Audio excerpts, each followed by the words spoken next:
pastinya meningkatkan daya saing dan juga mewujudkan slogan bahwa masih muda sudah magister tapi belum tua sudah dokter.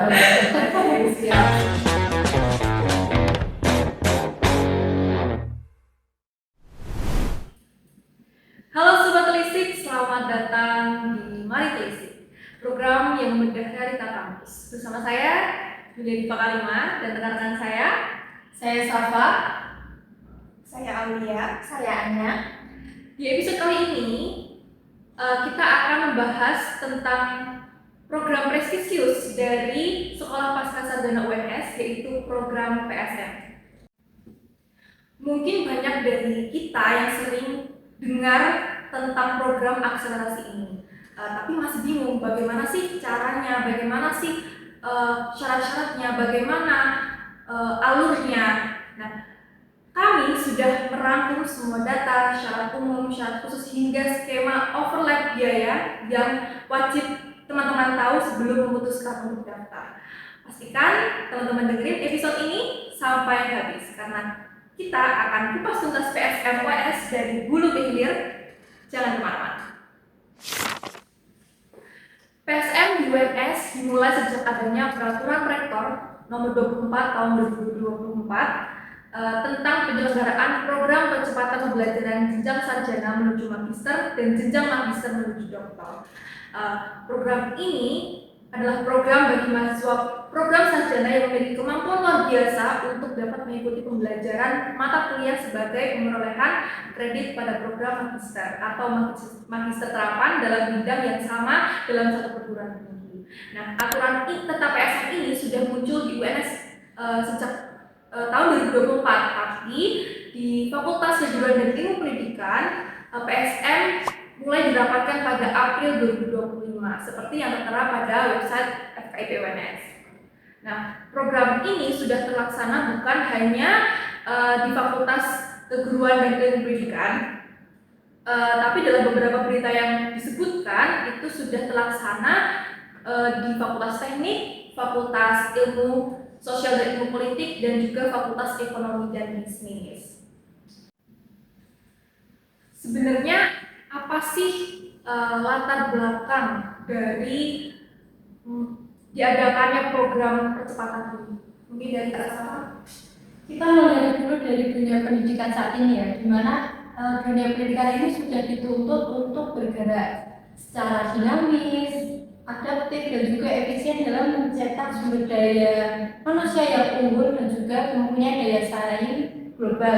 Nah, menjawab tantangan tersebut, institusi ini sudah berkomitmen melalui menciptakan ekosistem akademik yang tidak hanya berkualitas, namun juga mengoptimalkan waktu studi mahasiswa tanpa mengurangi efisiensi dari kedalaman ilmu tersebut. Nah, atas urgensi tersebut disusunlah pada Peraturan Rektor Nomor 24 Tahun 2024 Bab 2 Pasal 2 dan juga 3, di mana Pasal 2 ini menyebutkan bahwa maksud disusunnya Peraturan Rektor ini adalah sebagai pedoman dalam pengelolaan dan penyelenggaraan program percepatan pembelajaran jenjang sarjana ataupun sarjana terapan menuju magister atau magister terapan, dan juga program percepatan pembelajaran jenjang magister atau magister terapan menuju dokter atau dokter terapan. Izin menambahkan dari penjelasan Safa dan juga Juli tadi, kita sudah menyebutkan bahwa ada peraturan rektor yang dibuat UNS pada tahun 2024. Pada pasal 3, peraturan ini juga menjelaskan tentang tujuan dari program percepatan, yaitu untuk memfasilitasi mahasiswa dari program sarjana dan juga sarjana terapan, serta dari magister dan magister terapan bagi mereka yang memiliki kemampuan unggul dan juga motivasi yang tinggi untuk terus melanjutkan pendidikannya ke proses magister dan magister terapan serta dokter dan juga dokter terapan. Menambahkan juga meningkatkan jumlah mahasiswa juga, karena termasuk dari tujuannya tadi yaitu mempercepat masa studi, kemudian juga dapat meningkatkan presentasi lulusan dari program magister dan juga dokter. Baik, dari Mahasiswa sendiri, apakah banyak yang tertarik dengan program PSN ini, khususnya di jurusan kita yaitu Pendidikan Bahasa dan Sastra Indonesia? Bagaimana? Dari prodi kita sendiri, yaitu Pendidikan Bahasa dan Sastra Indonesia, tercatat pada angkatan 2022, di mana itu program PSN pertama kali berjalan, sudah ada 7 orang yang mendaftar, sedangkan angkatan 2023 itu sudah ada 11 orang. Dari peningkatan tersebut menunjukkan minatnya ya, minat PSN, program PSN untuk melakukan percepatan. Setiap program itu pasti memiliki dampak positif dan dampak negatif kan. Nah, kalau dari program PSN ini sendiri dampak positif dan dampak negatifnya itu bagaimana? Oke, baik. Izin menjawab dampak positifnya dulu ya, Kak. Ini yang pertama tentu lebih cepat di dalam mendapatkan gelar magister, terutama untuk prodi ini, tentu kita akan mendapatkan gelar MPD lebih cepat. Lalu ada biaya perkuliahan S2 ini nanti akan mendapatkan keringanan selama si mahasiswa tersebut masih berkuliah di S1 atau dia akan membayar sekitar setengah harga. Dan biaya yang dibayarkan ini adalah biaya UKT atau uang kuliah tunggal. Lalu tentu karena dia percepatan, maka dia masih berada di dalam semangat belajar yang tinggi. Jadi momentumnya dia untuk terus berkuliah itu juga ketinggalan. Dan ada juga peluang karir akademik yang jauh lebih cepat. Ini terutama bagi para mahasiswa yang memang mengincar untuk menjadi dosen ke depannya ini. Baik, selanjutnya mungkin juga lingkungan akademik nanti juga bisa memicu meningkatnya potensi si mahasiswa juga, karena interaksi di S2 maupun S3 kan dengan dosen senior, kemudian peneliti dan juga mahasiswa yang sebaliknya.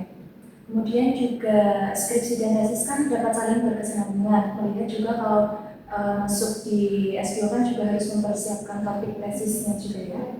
Kemudian juga pastinya meningkatkan daya saing dan juga mewujudkan slogan bahwa masih muda sudah magister tapi belum tua sudah daftar.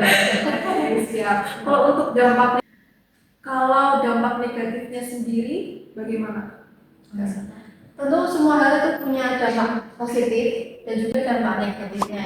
Dampak negatif dari program PSN ini sendiri, kita melihat dulu dari alasan mahasiswa mengikuti program percepatan pembelajaran ini atau fast track yang merupakan sebuah keputusan besar tentunya yang menuntut kesiapan penuh baik dari segi mental maupun finansialnya. Mengingat intensitas akademik ini yang cukup tinggi, perkuliahan dalam program ini tentunya wajib dilaksanakan dengan niat yang teguh dan juga kemampuan yang sangat besar. Tentunya komitmen ini menjadi kunci awal sejak awal yang seharusnya dimiliki oleh mahasiswa pendaftar tersebut. Nah, yang kedua, secara realistisnya nih, kita melihat dari beban biayanya, di mana beban biaya ini bertambah cukup besar, walaupun biaya S2 sudah dikurangi selama berkuliah di S1, sehingga butuh dana yang cukup besar untuk mengikuti program PSN ini. Di mana biaya UKT program PSN pada semester 7 dan 8 itu mengikuti pembiayaan pada jenjang program sarjana ataupun sarjana terapan sebelumnya, ditambah 50% dari biaya UKT program magister ataupun magister terapan. Ini juga berlaku pada program PMD, di mana membayar pembiayaan pada jenjang magister ditambah 50% dari UKT program dokter atau dokter terapan selama periode tertentu. Ada yang mau menambahkan? Oke, izin menambahkan dari penjelasan yang sampai tadi ya.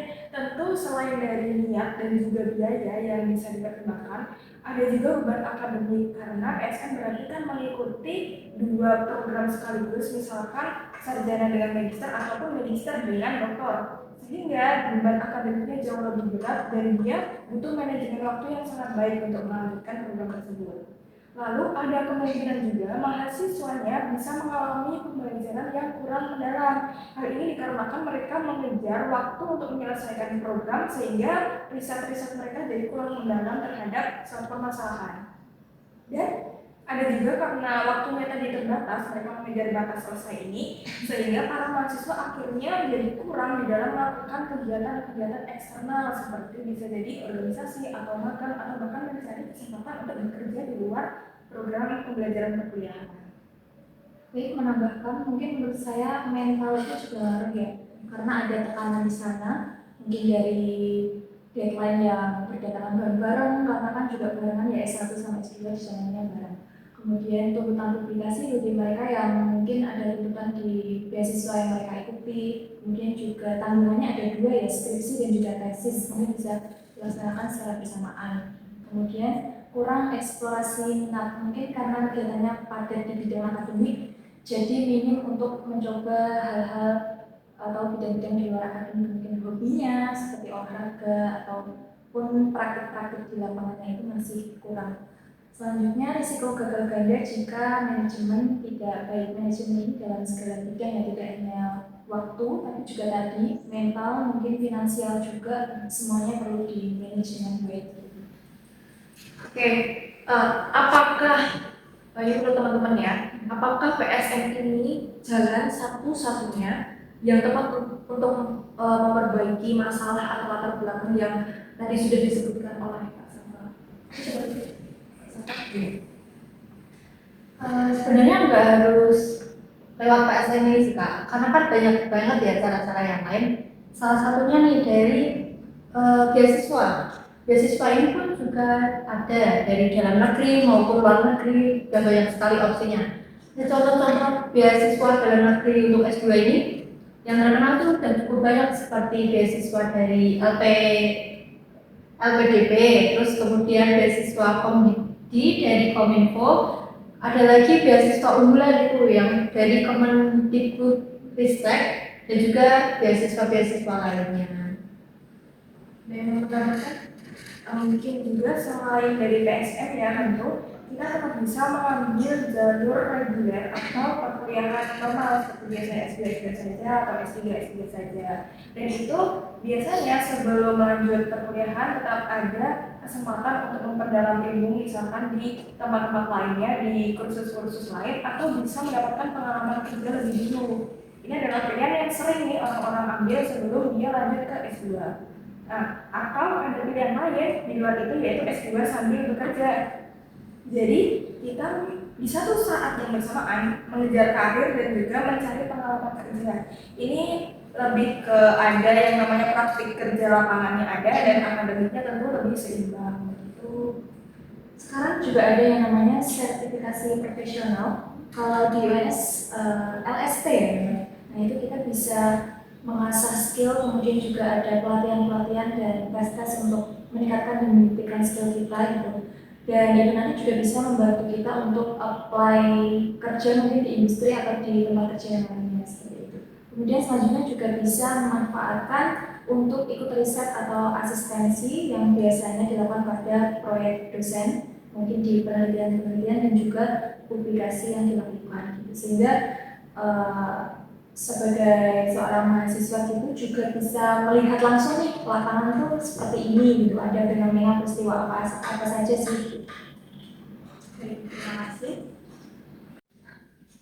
Kalau boleh saya simpulkan, PSM UNS ini bisa dibilang sebagai sirkuit balap yang luar biasa, tapi sirkuit ini hanya akan berfungsi maksimal kalau pengemudinya, yaitu kalian, memiliki minat, kesiapan mental, dan manajemen waktu serta finansial yang benar-benar matang. Jangan sampai ambisi untuk lulus cepat justru membuat proses belajar kita menjadi kurang mendalam. Bagi kalian mahasiswa UNS yang merasa tertantang, silahkan pertimbangkan kembali keputusan kalian untuk mengikuti program ini.